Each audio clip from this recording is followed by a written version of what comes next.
What's up guys, this is VG Punk, and I know this is the second video I made in a row about something Magic the Gathering related on the Vanguard channel. But this time there's a little twist to it. I often take Vanguard and turn it into something else, but this time I'm going to take something else and turn it into Vanguard. In today's video, I'm going to turn Magic the Gathering Commander into Vanguard cards. These Commander are my personal favorite because I played them myself, and hopefully it turned out well because some of Magic the Gathering mechanic doesn't translate very well into Vanguard. Most of them are too powerful, but we'll see how it goes, okay? If you also play Magic the Gathering, go ahead and comment below some of your favorite Commander, and I will try to turn them into Vanguard cards as well, possibly in a part 2 video. And with that being said, let's do this.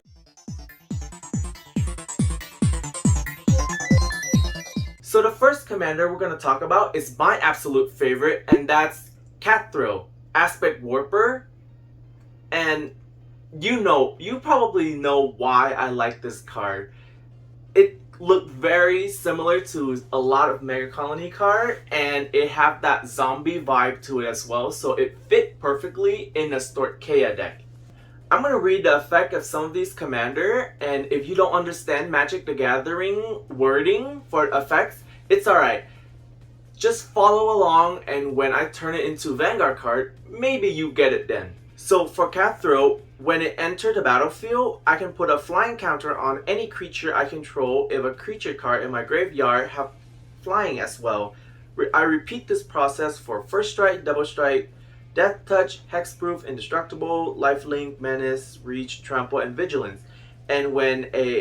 And then I get to put a +1/+1 counter on Cathero for each counter I put on a creature this way. In order to turn this into a Vanguard card, we're going to talk about which nation we're going to put it in, because it's definitely going to be in overdress. So since it is an insect, we're going to put that in Stortkeya in an insect based deck where Cathero will be the main grade 3 in the deck. And to make it not too powerful, we're going to limit the card that it can copy into insect card and just the continuous effect of those insect cards. So basically, you can ride all the way up to Cathero, and when you place it on the battlefield, it immediately looks through your drop zone for any continuous effect of insect card. So for Cathero support card, you can have insect card that have effects such as continuous. During your turn, this card get +5k, or continuous.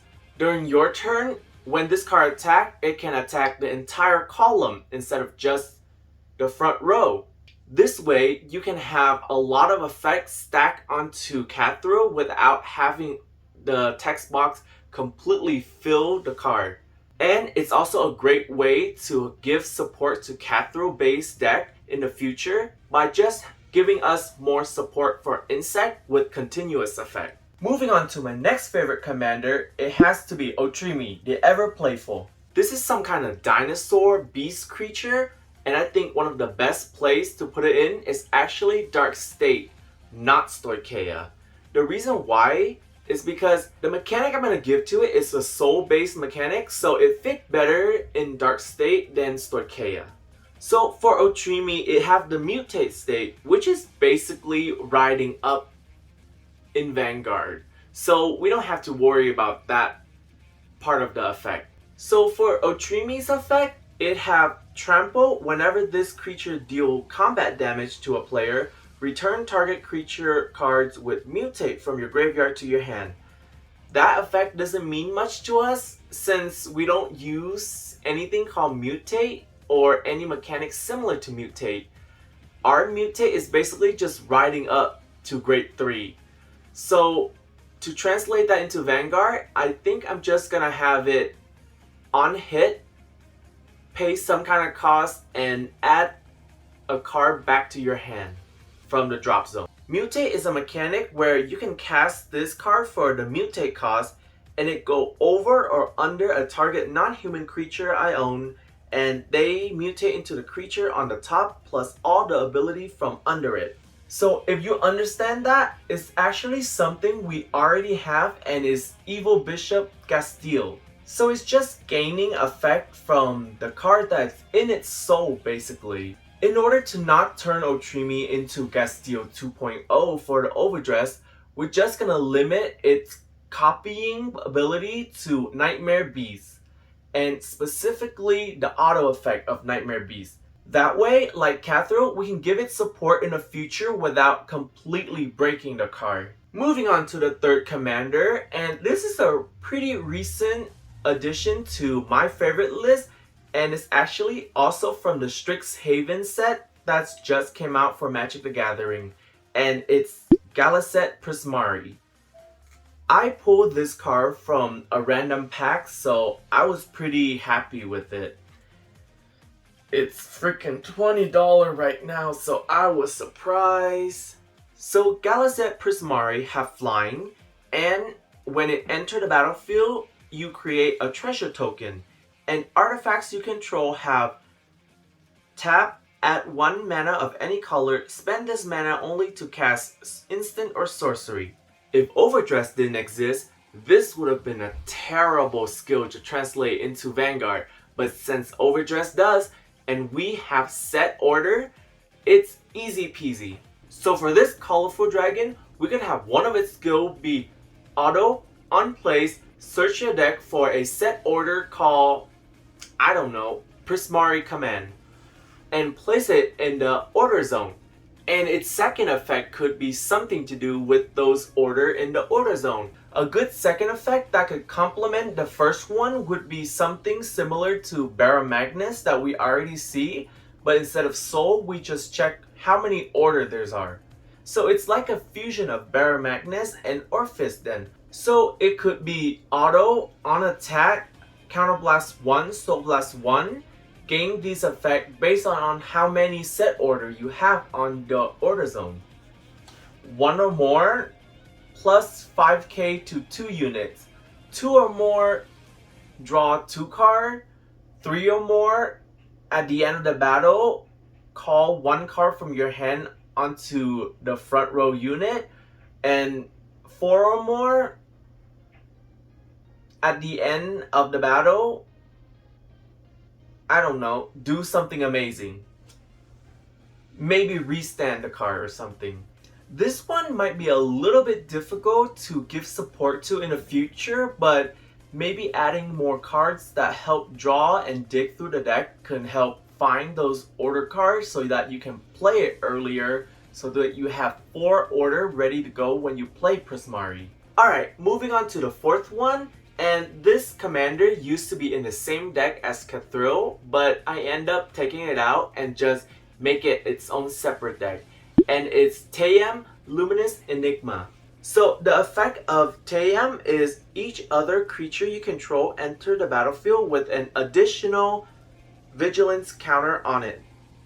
Pay 3 colorless, remove 3 counter from amongst the creature you control, put the top 3 cards from your library to the graveyard, and then return a permanent card with converted mana value of 3 or less from your graveyard to the battlefield.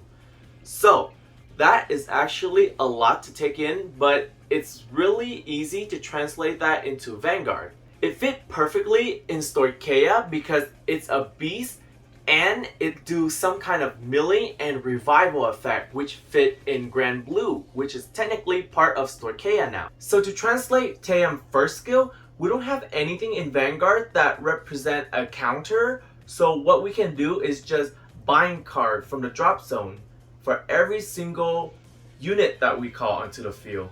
That means whenever you call a unit from your hand, you immediately bind a card from your drop zone. So when you have 3 or more cards in the bind zone, you can go ahead and activate Tayam's second skill.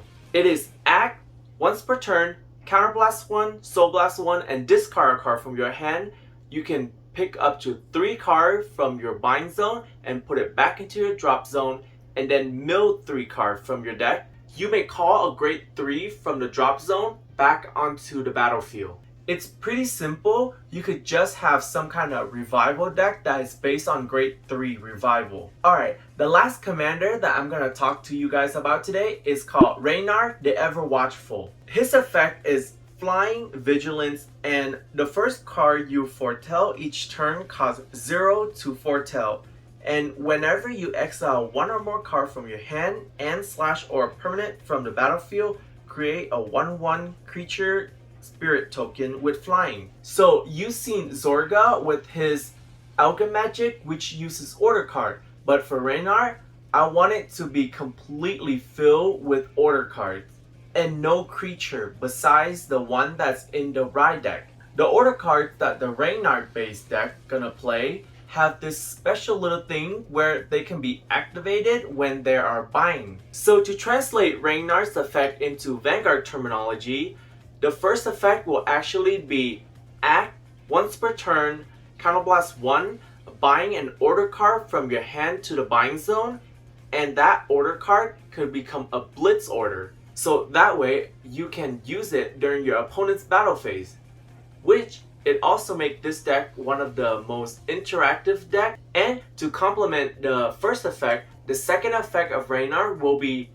auto. Whenever a card is buying from the hand to the buying zone, you can create a token that is similar to the shadow token that Orpheus used. That way, you don't have to have any creature units in your deck, and it's just all order cards. Well, that's my idea for some of my favorite commander in Magic the Gathering.